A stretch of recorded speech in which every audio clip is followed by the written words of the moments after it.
So dictionary is a collection that is as important as lists. So strings, lists and dictionaries and their associated functions pretty much do most of the tasks required for solving Python programs efficiently. So out of all the data structures, it is mandatory or essential to at least know clearly about strings, lists and dictionaries. So dictionaries are represented in key value pairs. This is the syntax for dictionary. So you give a key value which is separated by a colon. So key is to value is the key value pair and you give them within curly brackets. So this is the syntax for a dictionary. You can think of keys like properties of an item. So each property has a value for it. For example, say I have a dictionary named employee. Assume that it contains the details about him or her. So it can have properties like name, age, salary, etc. And each of these properties have values. So name has the value John, age has the value 25, salary has the value 30,000, etc.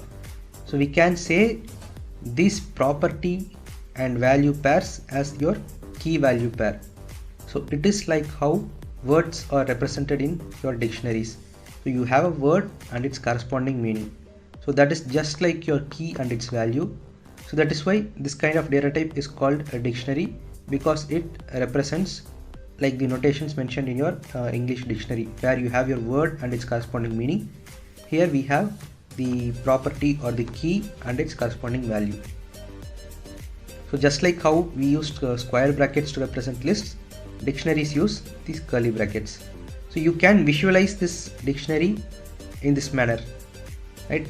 They are actually both the same thing. Here everything is given in single line.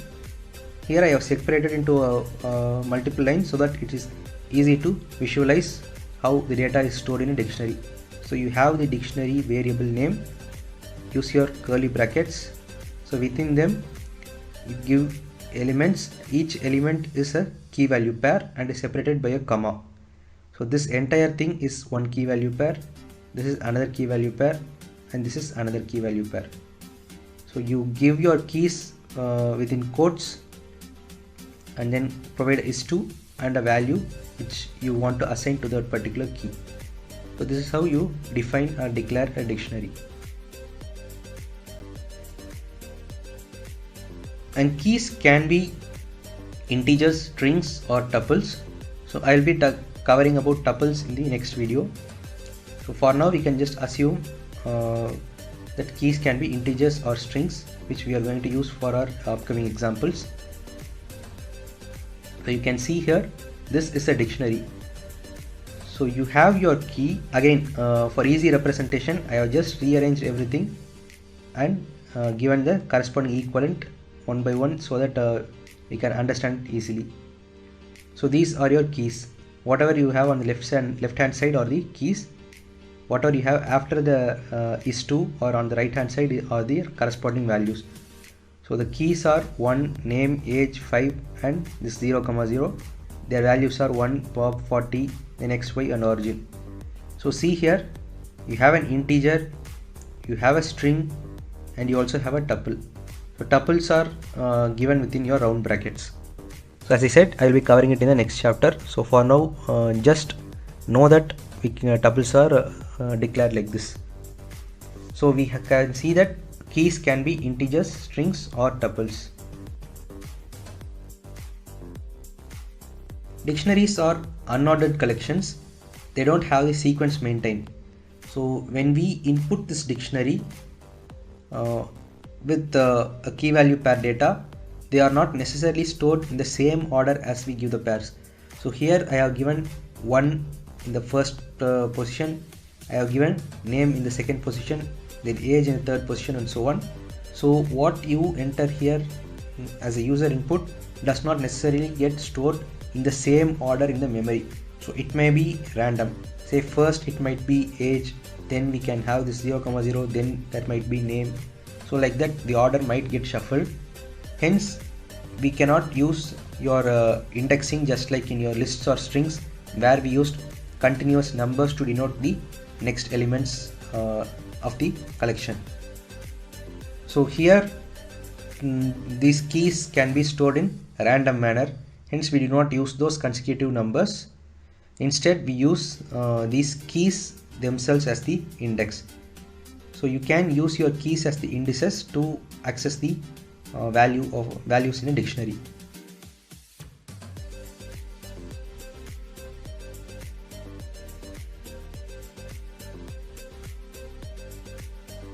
So if you remember, in lists we had used numbers to obtain the value, because in lists the order in which the elements are stored is maintained. So say here, now I have a list called 1 2 3 4. Now you just used the index like this. So a of 2 will give 0 1 and 2, so this number, right? So you had directly used the indices to access the elements, but here to get the value stored we use its key instead. Say this is the sample data. To obtain the age you give d of age. So this will look for values stored in the key age inside this dictionary D. This is the representation of how you index or retrieve values from a dictionary. So next we have d of 5. Okay, so let me run it. So d of age is 40. So what it means is it will go to the dictionary D. In that it will check for the key age and get its value. So when your whatever index you give over here, you have to make sure that you do not mistake to get the value at the 5th index. If D is a dictionary, then as I said, keys can be integers, strings, or even tuples. So in this case 5 is not the index position, but it is a key. So what happens is that when you give an expression like this, it is to ask for the program to look for the value of key 5 that is present in the dictionary. So check over here, we have the keys 1 name, age, 5 and 00. So what it will do is it will go and check for the occurrence of 5 in the keys. So we have a 5 in the keys, so it will print the value of that particular element. So this will give us the value of what key it is over there.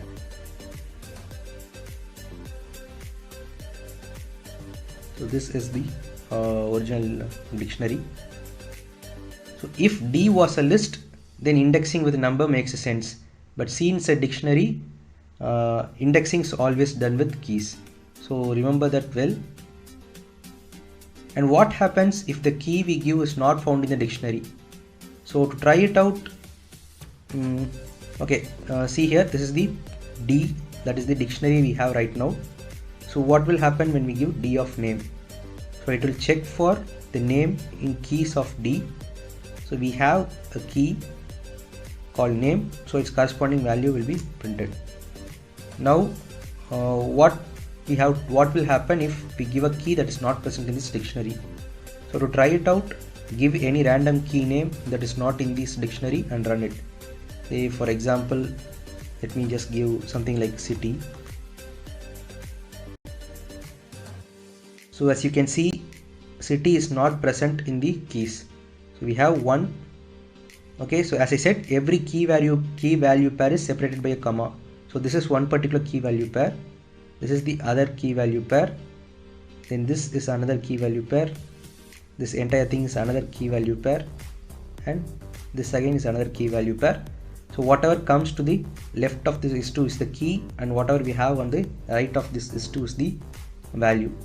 So now if you give a key that is not present in the dictionary, so we get an error. So if we try to access a key that does not belong to a dictionary, it will not work. So you can see it shows a key error city, which means this particular key is not present in that dictionary. So we saw that empty strings were declared using blank single quotes. Similarly, empty lists were created using just a blank square brackets. So dictionary is denoted by curly brackets. So to declare an empty dictionary, we can just use this. Use curly brackets, but you should not mention any key value pair inside. So this will create an empty dictionary. Also, we can use functions to initialize or declare data type variables. So check over here, this d equal to dict. What it will do is it will create an empty dictionary named dt. So this particular statement is exactly the same as what we mentioned here. So for any data type, we can use these functions to declare empty variables. So if you check out the comments, I have shown you how to initialize empty data types. So for dict we use dict, and for other variables we use their respective data type. So if x equal to int, if we use something like that, x will be 0. If we use float of something, it will be 0.0. Then x equal to string will give you an empty string. X equal to list will give you an empty list. Same way for dictionary, sets and tuples. So you can use these functions to declare empty variables at the start.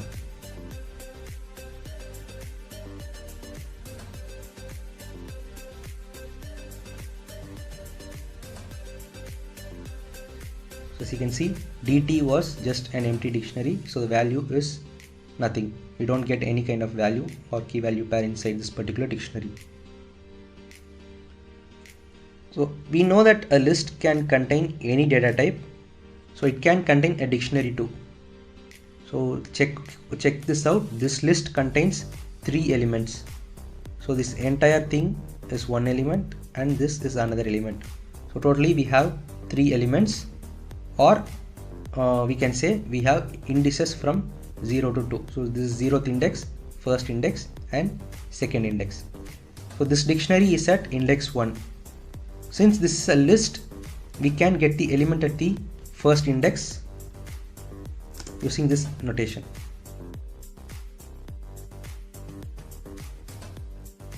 Now this result or this particular element itself is now a dictionary. So for this dictionary we can get the value by using the keys of this particular dictionary. So right now we did d1 of dn of 1 and we got this particular output. Now if I want to extract the value for just this apple, you need to again index it. So now for this dictionary we can get the value by using its inner key. And just like how we use double indexing list, in this notation we can use this to keep the value of your dictionary. Now this is a list of lists or nested lists. So we have 3 elements within the list and each of them in turn are separate lists. Or to put it simply, or to give easier visualization, this list is exactly the same as what we have typed here in the comment.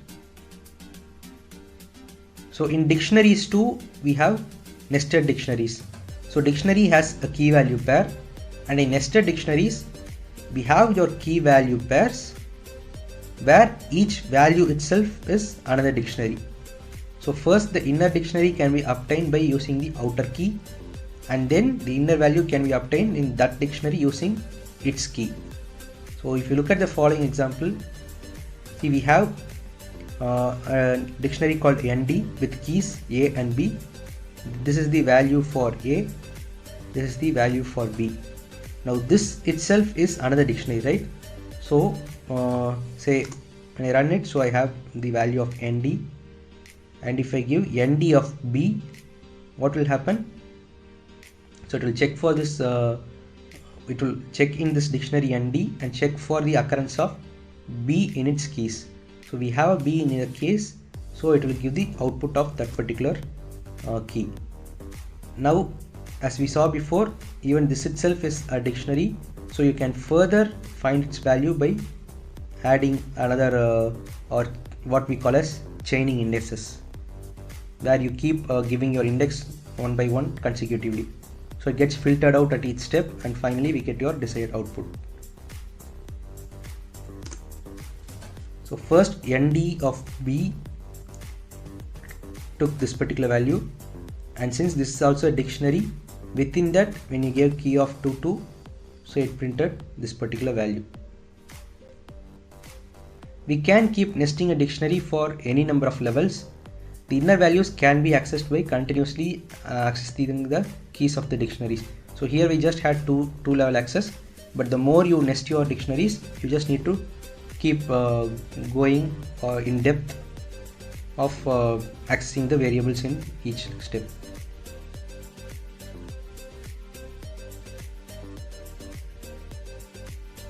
So keys can only be added or deleted. They are immutable. So mutable or mutating means changing. So immutable means it does not change. So keys can only be added or deleted.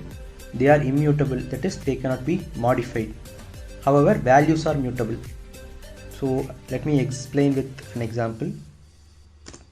See, this is our ND, where we have two keys A and B, and their values are dictionaries, and they have keys value pairs themselves. So this is our dictionary ND. Now say I give ND of A equal to 10. So what happened? It went and checked for the occurrence of A in keys. Since it is present, this particular value is stored in this A. So here this entire value gets replaced with the new value that you give for A. So you gave A as 10 and B as the default value because we didn't change anything in B. So as I said, you can keep nesting or you can keep going deeper and deeper at every level if you have so many levels of nesting in dictionaries.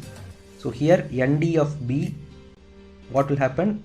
It will go to ND of B is this particular value, and in that you again index key to 1. So within that you again index your key to 1 will give the corresponding value of that particular element, which is your value to 1. But here we are not getting the value, we are actually assigning this string called sample to that particular position. So what happened? This step will reach over here, and then we are assigning the value of the sample in that position. So your ND changes this way. So you have A10, B, in the place of key to 1 we have the sample because this new value replaced the old value. Now say we have only two keys that are A and B. What if I need to add a new key? You can just directly add it by giving the key name. So I gave ND of C equal to hello. So when I printed, you can see I have A, I have B, and also I have C as my keys.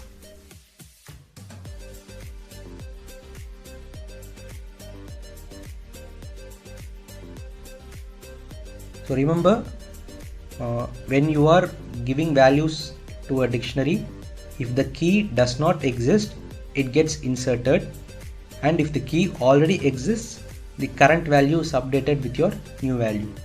Quiz time, guys. You got a few minutes to think. To check if you have clearly understood whatever we learned just now, I have given you a question. So I want you to create a nested dictionary, that is a dictionary within a dictionary with two inner levels of nesting. So it has to be a dictionary inside a dictionary and inside another dictionary.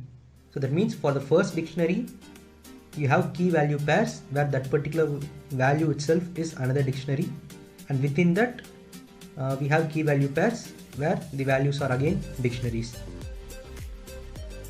And I want you to create two key value pairs at each level. So at the outer level you can have two keys, and the inner level you can again have two keys. So add a new key value pair at the first inner level, and then alter the value of any key in the second inner level. And third one is use indexing to obtain the value of any key in the second inner level. So if you were able to successfully do this without any difficulties, then that would mean that you have understood the basics of dictionary, and you can use them to implement or solve big tasks and problems.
Time's up. Now evaluate yourself and keep listening. So to solve these tasks, first we need to create a 3-level dictionary. So let me create one for now. I am assuming D to be my 3-level dictionary. So for the first level, you need a key value pair. I'm just giving some random keys and values.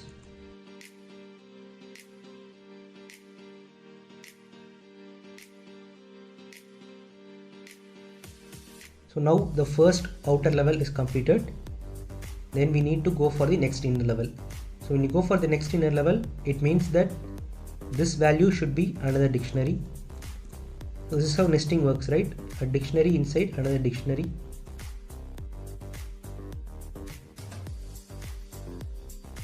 In that, let me say my value or some my keys are C, and I have some random value. So I've been asked to create 2 key value pairs at each level. So at the first level we have 2 keys A, B and their values.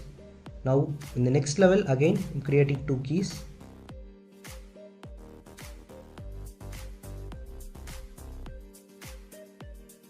You can create you can use any kind of names for your keys, but here I am just assuming it to be your A, B, C, D, E for simplicity.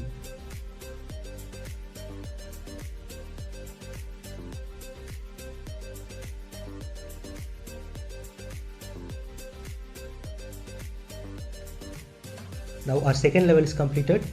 Now we need to go to the third level, right? So again this has to be another dictionary. There is no need for you to give everything together. You can just go step by step like this so that you can avoid any confusions, because when we go deeper into nesting, you'll have lots of brackets to keep track of and to identify a particular block and to denote which particular dictionary is contained by which brackets. So it is always easier to go do it step by step.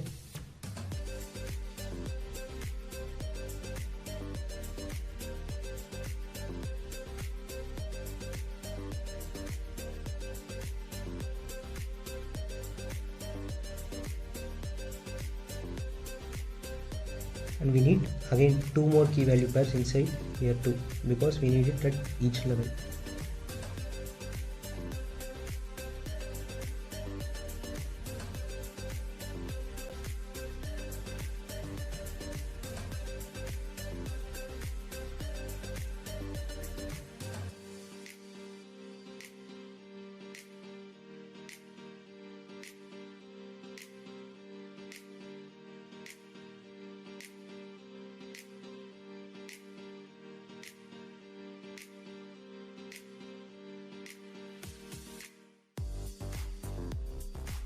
And finally in the last level we need 2 more key value pairs.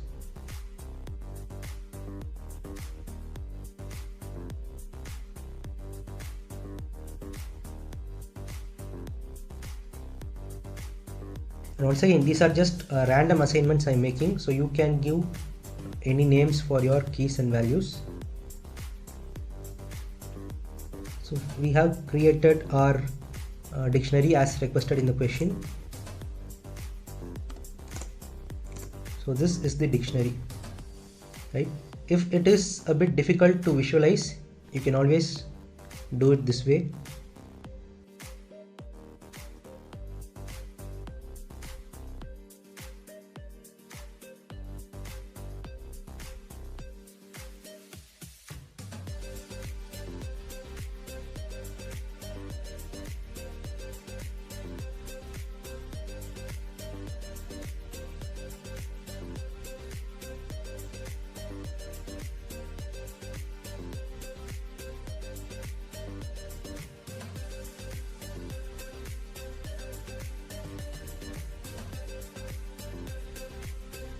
So I think now it will be a bit easy. You can see for this dictionary D we have 2 keys A and B, and for each of those we have keys, 2 more keys inside, and again in turn for each of those inner keys we have key value pairs of the dictionary. So we have created 3 levels of dictionary. The first question asks us to add a new key value pair at the first inner level. So which means along with A and B, we need to add a new key value pair. So to add a pair, you can either use directly assigning a key to the dictionary and giving it a value, or there is an alternative method by using dict.update, which we will see in the next session or in the next part of this video where we deal with dictionary functions. So to simply add a new key, just give d of the key name and values for it. So let me just copy paste this and change the key names alone, so it will be easy. Assume that this is the new value or new key that I am adding along with A and B. You can see we have A, B, and the new key is added to the original dictionary, which is what we need, adding a new key value pair at the first inner level. So the first one is done. Now on to the second one. Alter the value of any key in the second inner level. So this is your complete dictionary. This is your first inner level, and then this is your second inner level. So we need to modify the value of any key in the second inner level. So it can be any one of this, or even this, or similarly this values or these key values. So I'll just assume, or I'll just change it for the C value. For that, give d of C. We need at the second inner level, so we need to go deeper. Now if you give d of C, you get this particular dictionary. Now in that you have keys R and T, so you can choose any one.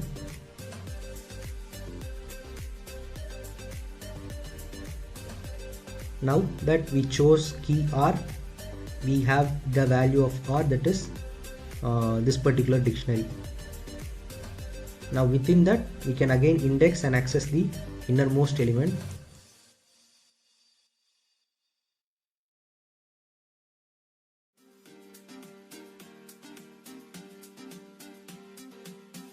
So this is how we will be accessing the values in dictionary.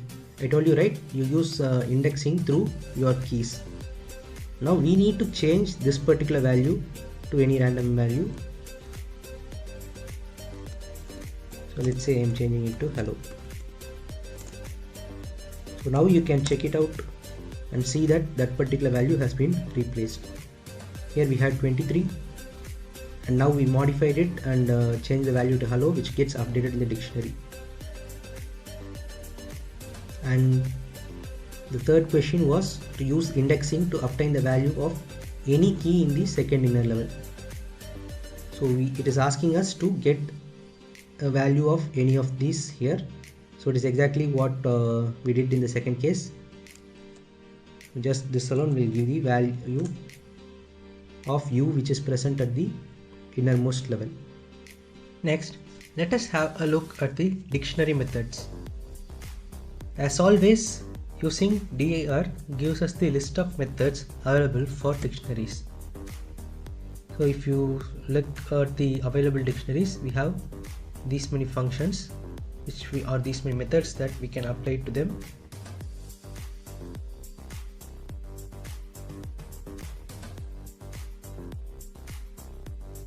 And to check the description of these inbuilt functions, help method can be used.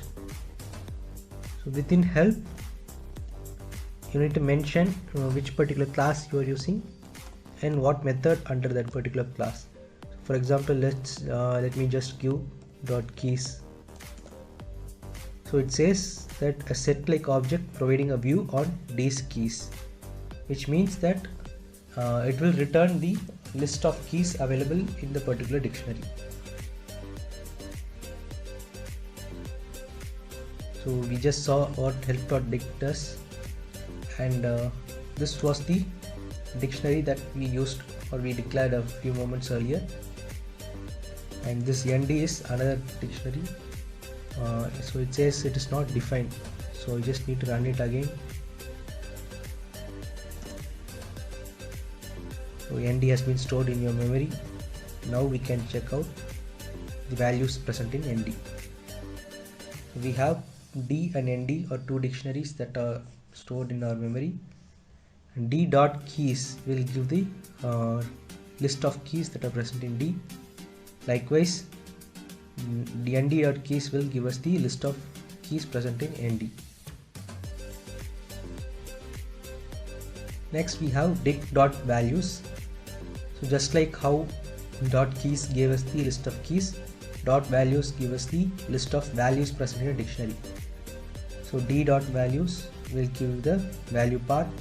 Again ND dot values will give the corresponding value for the first keys present in the dictionary. So if you look at D, you have your key value pairs. So those on the left of this is 2 are the keys and those on the right are the values.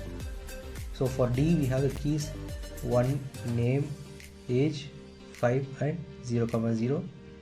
So when we gave dic dot keys we got those particular values, and for values we have 1, Bob, 40, XY and origin.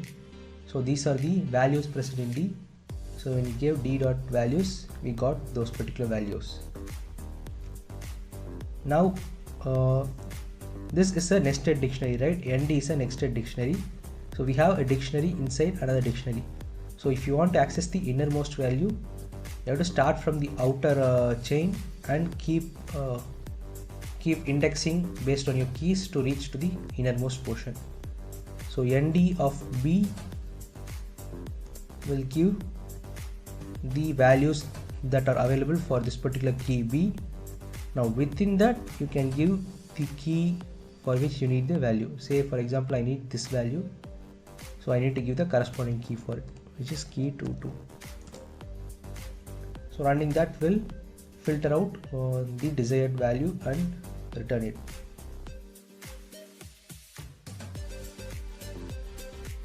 Next we have dic dot items. So dot keys gave us the list of keys, dot values gave us the list of values. What dot item does is it returns all the key value pairs available in a dictionary. So displays the list of key value pairs in dictionary. So the help statement or the help method says that set like object providing a view on these items. So these items are basically your key comma value pairs present in D. So if you run D dot items, you can see the key comma value pairs are printed. So we have your every key value pair that are available in D are stored and returned in D dot items. Likewise for ND dot items we have the list of key value pairs.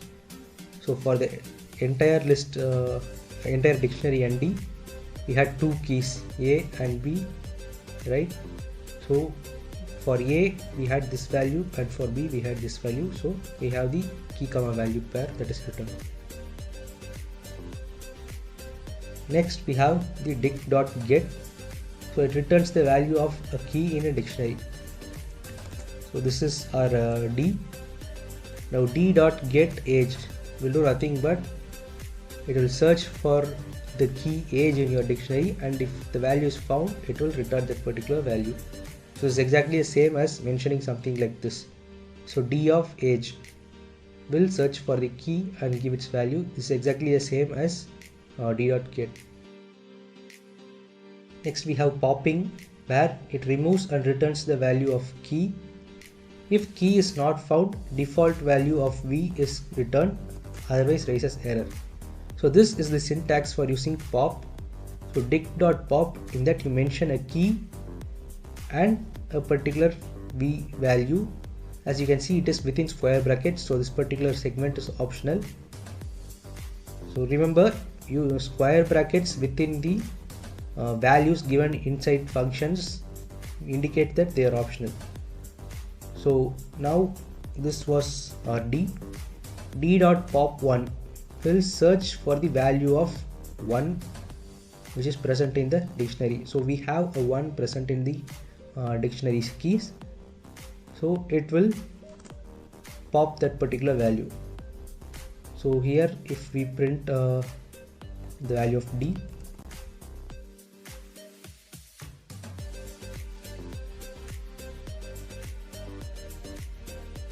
So 1 has been popped from this particular dictionary.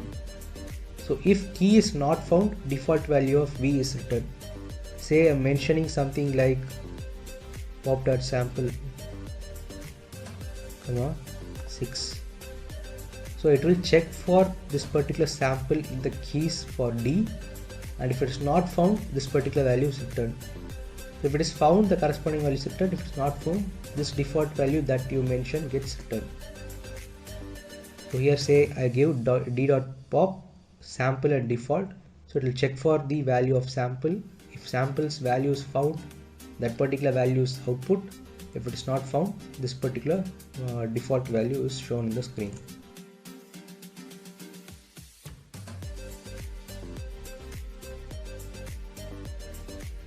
So now let me try this without giving the default value.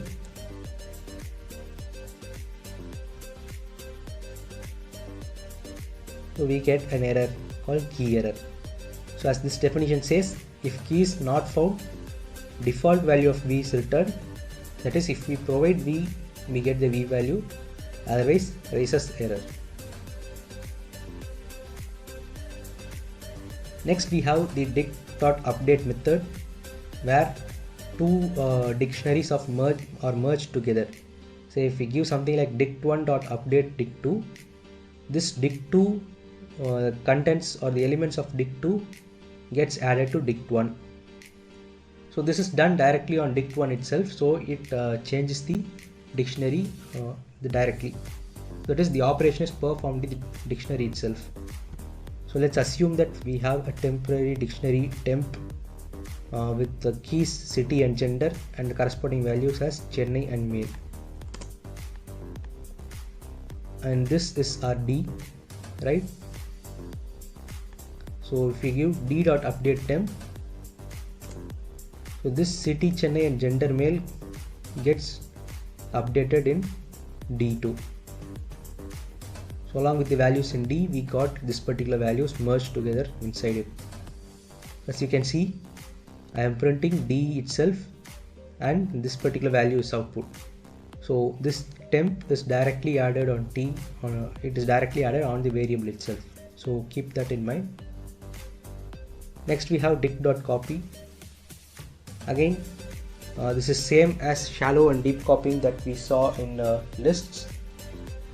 So here you have dictionary A1, B2 and C3, and I am assigning that particular dictionary to another variable T. So T equal to temp, and if you print both, we get the values of T and temp. Now I am changing the value in T and I am adding a particular key with value 4. Now if you print the values of T and temp, you can see even the values of temp got changed. However, here we only made changes to T, but change was reflected in temp also. So this is called the deep copying. It's exactly the same as in lists. So to avoid this problem, instead of just using equal to, use equal to that variable dot copy. So this will avoid reflecting changes on the original variable itself. So now when you use dot copy, and here I am changing in T, so only T gets affected and temp remains the same. Next we have the dict.clear. So dot clear clears the clears the elements present in a dictionary. So what it basically does is it empties the dictionary. So temp.clear, and if you print it, you have an empty dictionary because all the elements got deleted. Next we have our membership operator. So it will check if a given key is present in a dictionary. So this is our D. So name in D will check for name in this particular dictionary, and if it is present, it will return true. If it is not present, it will return false. Next we have Bob in D.values. So first D.values are the values of this particular dictionary, and in these values I'm checking for Bob. So Bob in d.values, it is true, so we get a true as output. Next, name in d.keys, again we have d.keys as this. We have name, age, 5, is a tuple, then city and gender. Now in these keys I am checking whether name is present. Again it is present, so it is going to be true.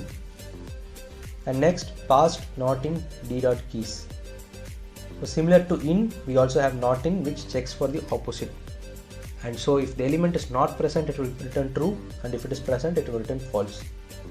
So element not in d.keys, which is exactly true, and so we get a true output as the result. And then we have the length function. As I said, it can be applied to any collection to give the size of that particular collection. So here it will give you the number of key value pairs present in a dictionary. So to summarize, we came across these dictionary functions and operations that are available. So dict.keys will give us the list of keys available in a dictionary. Dict.values will give the values available in a dictionary. Dict.items will show the key value pairs present in a particular dictionary. And then dict.get is used to get the corresponding value for a given key. And dict.pop will delete an element from the dictionary based on the key that you give.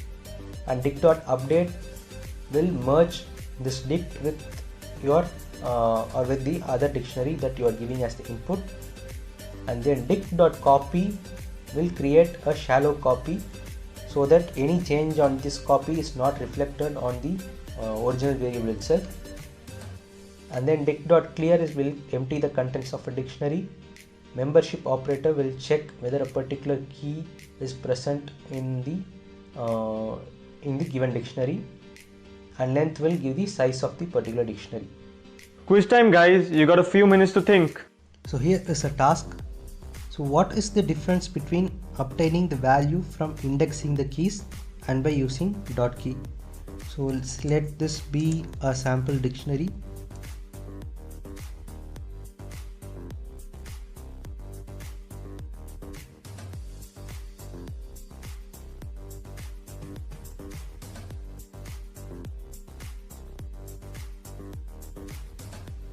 So let this be the sample dictionary.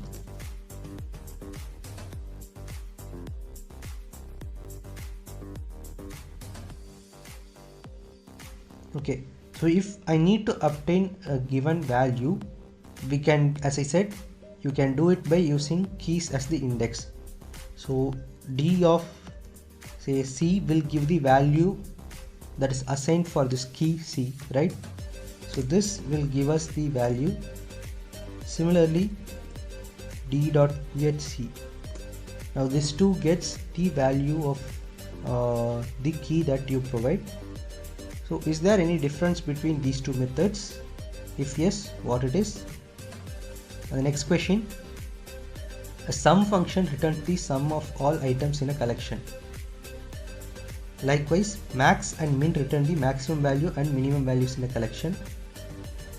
So in the following dictionary, find the sum, maximum and minimum values out of the values of the dictionary.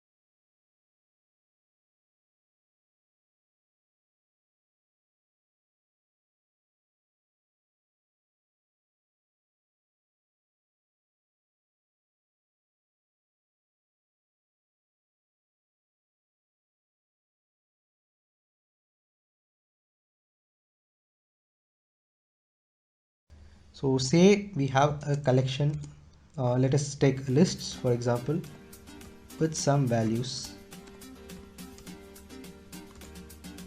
Now you can obtain the sum of all these values by giving sum, or you can have your max function which gives the maximum element present in the collection, or min which does the opposite. So this way you can use your collection as an input for these functions sum, max and min. Similarly, first declare a dictionary with numerical values and use these three functions on that dictionary.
Time's up. Now evaluate yourself and keep listening.